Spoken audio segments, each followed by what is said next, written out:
Siapa yang mau gantiin Gibran dari Wapres? Gampang ya begitu. Yang punya potensi, punya chair utama di DPR. Aduh, Bung Rocky ini main ganti-ganti aja. Soalnya apa yang dikatakan oleh Bung Rocky selalu menjadi kenyataan. Kalau saya pribadi sih, mungkin seluruh rakyat Indonesia pun sepakat. Siapapun yang akan menggantikan Gibran sebagai wakil presiden, syaratnya satu, yaitu memiliki ijazah yang jelas. Mas Wapres. Negara harus hadir, jangan hanya backup perusahaan besar. Kita pengen warga terlindungi, warga lokal, tokoh adat, tokoh masyarakat jangan sampai tersingkirkan karena ada pemodal besar. Udah lega. Pernyataan Mas Wapres di Kabupaten Karo tanggal 29 Agustus kemarin. Dia bilang katanya negara harus hadir untuk rakyatnya. Jangan hanya hadir untuk para pemuda besar, oligarki. Bener gak? Yang akhirnya menyingkirkan hak-hak tanah adat, tokoh ulama, masyarakat kecil. Bener kagak? Gue cari-cari literasinya, men. Kalau ini diarahin ke Pak Prabowo sebagai presiden, nggak mungkin. Pak Prabowo kemarin ngeluarin perpres terkait pembatalan proyek PSN di Rempang, Eco Park, PIK 2, bener kagak? Iya kan?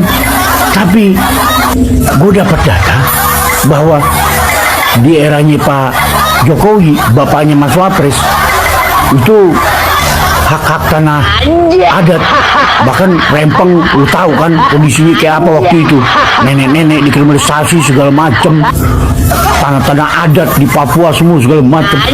Berarti sekarang Mas Wapres nyerang bapaknya, idola gue, men, Jokowi. Berarti kita sekarang punya Wapres yang durhaka sama bapaknya. Bapaknya dijelek-jelekin, men, depan umum. Bener gak? Sebuah dokumen pribadi, apalagi yang dimiliki orang sekelas wakil presiden yang juga anak presiden, kok ya bisa diragukan? Loh, ini orang gere loh ini. Bukan sesuatu yang sepele kalau sampai orang nomor 2 di Indonesia itu diragukan ijazahnya. Ini semacam batas kepercayaan rakyat pada keluarga Jokowi. Beneran setipis tisu dibelah 7 aja, atau malah sebesar jembatan Sirotol Mustaqim gitu, tipis, seolah-olah apa saja yang ada pada mereka itu hanya bisa memberi beban berat, tidak malah memberi beban ringan pada bangsa ini. Ini menjadi pembelajaran buat kita semua untuk berkaca. Ngilo kita dewe-dewe lah, dalam hidup itu mesti hati-hati. Lu sekelas jabatan presiden dan wapres iso dionyo-nyo masalah individu itu, Pak, kebangetan itu. Tetapi kita harus tahu bahwa tidak ada asap kalau tidak ada api. Mereka yang menggugat, rasa geleme dewe ujung-ujung gugat, pasti dia punya bukti-bukti awal untuk menggugat sebuah permasalahan, termasuk ijazahnya Jokowi. Lu sang bapak usai menjabat baru diributkan. Nah, teman-teman semua, kembali lagi di channel saya NKRI Harga Mati. Nah, teman-teman, kembali lagi di channel saya, di mana tadi kita melihat sebuah cuplikan video yang begitu memalukan, ya. Gibran dihujat oleh netizen. Nah, teman-teman, mari kita bahas bersama. Cocoknya Wapres Gibran jadi wakil ketua RT. Doakan saja semua rakyat yang masih punya hati nurani agar segera diganti saja itu manusia hina, biar negeri ini lebih tenang dan gaduh terus, semoga. Wapres Wapres kreatif sekali sambil jualan kue di pasar. Negara mana yang punya wapres kayak di Indonesia? Kasihan, belum matang sudah disuguhkan di depan umum.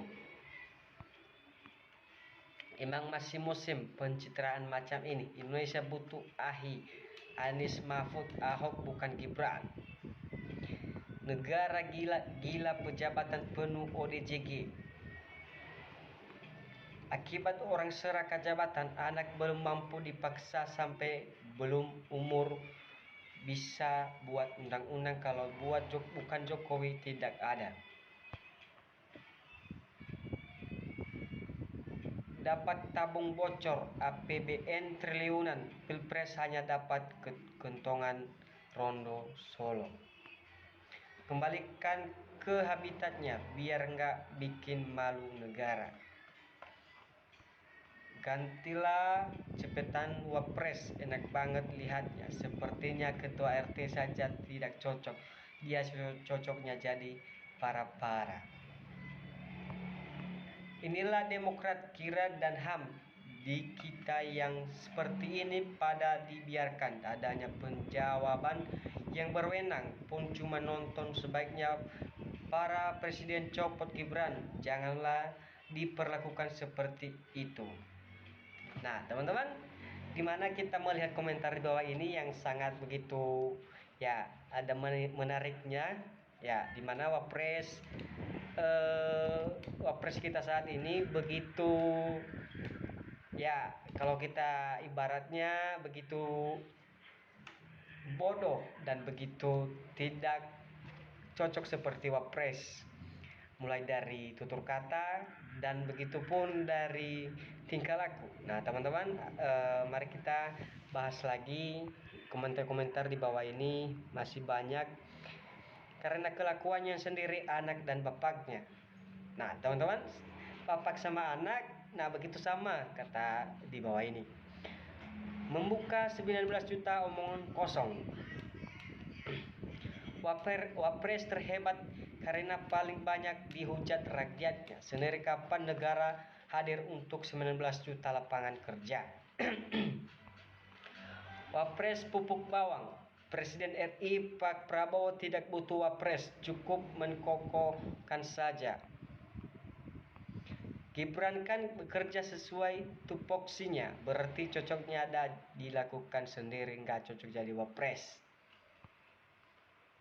Gibran lagi jualannya. Siapa yang ngefans sama Gibran? Ayo para tekna komen. Kembalikan Fufu Fafa seperti dulu. Otak odong-odong.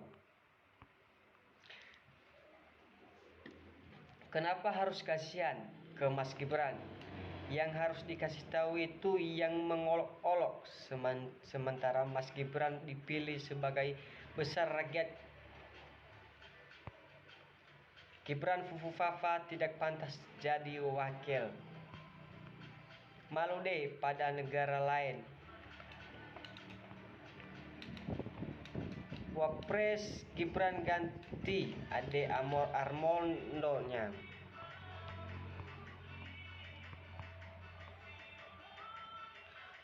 Bung Rodsking Gerung paling martop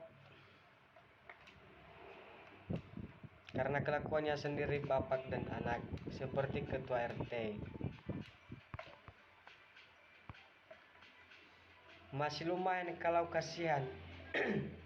Yang bahasanya kalau cacian gimana?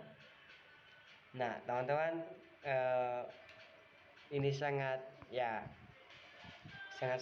mengejutkan kita di komentar-komentar di bawah ini. Bravo Bung Rodsking, cocoknya jualan martabak. Kasih ketua RT aja cocok jabatan Gibran. Adili Jokowi, PKI lengserkan wapres Fufu Fafa. Nah teman-teman semua, dimana kita melihat geng Solo ini begitu membodohkan seluruh masyarakat. Selama 10 tahun geng Solo mencalonkan, membuat masyarakat sengsara dan begitu juga negara utang besar. Wapres ngocok alias plongo-plongo. Wapres kreatif sekali sambil jualan kue di pasar. negara mana yang punya wapres kayak ini? Nah, teman-teman, ada salah satu komentar di bawah ini merasa negara Indonesia ini tidak pantas, ya begitu dibilang tidak pantas dikasihani. Karena mengapa? Mulai dari wapres dan geng-geng Solo itu begitu sangat tidak menyenangkan. Nah, batu